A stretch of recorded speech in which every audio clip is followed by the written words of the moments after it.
Famous golden diamonds എന്നും എപ്പോഴും നിങ്ങൾക്കൊപ്പം. കോഴിക്കോട് CHM ഹിദായത്തു സുബിയാൻ മദ്രസയിൽ സമസ്ത സ്ഥാപക ദിനാചരണവും സ്മാർട്ട് ക്ലാസ് റൂമിന്റെ ഉദ്ഘാടനവും നടന്നു. കോഴിക്കോട്ടിലെ CHM ഹിദായത്തു സുബിയാൻ മദ്രസയിൽ സമസ്ത സ്ഥാപക ദിനാചരണവും സ്മാർട്ട് ക്ലാസ് റൂം ഉദ്ഘാടനവും നടത്തി. മദ്രസ പ്രസിഡന്റ് ഷൗക്കത്ത് അലി പതാക ഉയർത്തി.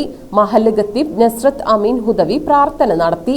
SKMMA പാലക്കാട് ജില്ലാ organising secretary PP Sulaiman Haji Aamir smart class റൂമിന്റെ ഉദ്ഘാടനം നിർവഹിച്ചു. മദ്രസ പ്രസിഡന്റ് ഷൗക്കത്ത് അലി അധ്യക്ഷത വഹിച്ചു. മഹല്ല് ട്രഷറർ സക്കീർ പുളിക്കൽ, മദ്രസ treasurer PV Ashraf, KTA Jabbar, PP Hamza, P Sayyid Alavi, PK Abdussalam, Hasainar Ulumi എന്നിവർ പങ്കെടുത്ത് സംസാരിച്ചു.